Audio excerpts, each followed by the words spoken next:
So welcome everybody to another Behind the Theme. Today we continue our history of the world of Conan the Barbarian. Today's focus, the end of the Aquilonian Empire and the rise of the Picts and Hyrcanians. So let's get into it. In the last episode, the Picts had started to invade Aquilonia, but had been held at bay by the terrain of the Bosonian marchers. Aquilonia at this time was still powerful and aggressive and arrogant. This led them to treat the peoples of the less powerful nations, even the Bosonians, with contempt. Argos, Zingara, Ophir, Zamora, and the Shemite countries were all treated as subjects. The contempt was felt even more so by the rebellious people of Zingara. Koth was basically a tributary to Aquilonia, and both Stygia and Bithynia were defeated in battle by the Aquilonians. Numidia, though, in the west, was still unsubdued, and the armies of Aquilonia moved against them.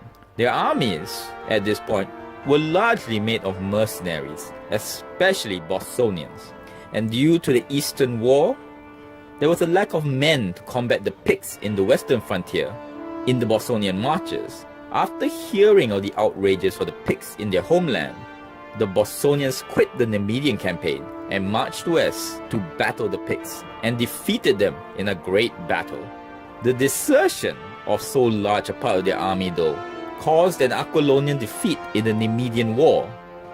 This then caused the short-sighted imperialists of Aquilonia to cruelly punish the Bosonians. They did this by bringing Aquilonian regiments to the Bosonian borders, and the Bosonian chiefs were lured into the Aquilonian camp. The unarmed chiefs were then murdered, and the army sent to attack the Bosonian people. The land was devastated, and the Aquilonian army marched back. Thus, the next Pictish invasion was unopposed, as without staunch Bosonians to stop them, nothing stood in their way.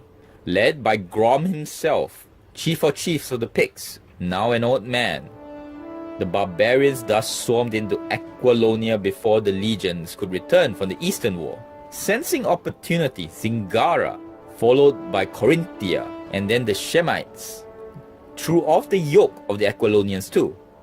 This caused whole regiments of mercenaries and vassals to mutiny and march back home, along the way looting and pillaging as they went. And all this time, the Picts still surging eastward in their invasion. In the chaos, the Cimmerians swarmed down from the northern hills, completed the ruin of the Aquilonian Empire in fire and blood. With the fall of the Aquilonians, the Hyrcanian hordes came riding from the east. Hyrcanians and Turanians in time united under one great chief. Without the counterweight of Aquilonia to challenge them, they were invincible, sweeping over Zamora, Bithynia, Hyperborea, and Corinthia, then into Cimmeria with initial success. But in the hills where their cavalry faltered, the Cimmerians turned on them, and only a disorderly retreat by the Hyrcanians saved them from total destruction. The Picts, meanwhile, made themselves masters of Aquilonia, massacring nearly all of the inhabitants in the process. The fierce Pictish trust, though, stopped the Hyrcanians from adding Stygia to their empire. Numidia, never conquered, now reeled between attacks from the east and west. When a tribe of Asir wandered south, they were engaged as mercenaries. Meanwhile, Grom, the Pictish chief of chiefs who had rose the Picts to their current greatness, was slain by Hialma, a chief of the Numidian Asir. 75 years had elapsed since Grom had heard of the western lands from Arus, priest of Mitra, that started it all. So that is the end of the Aquilonian Empire.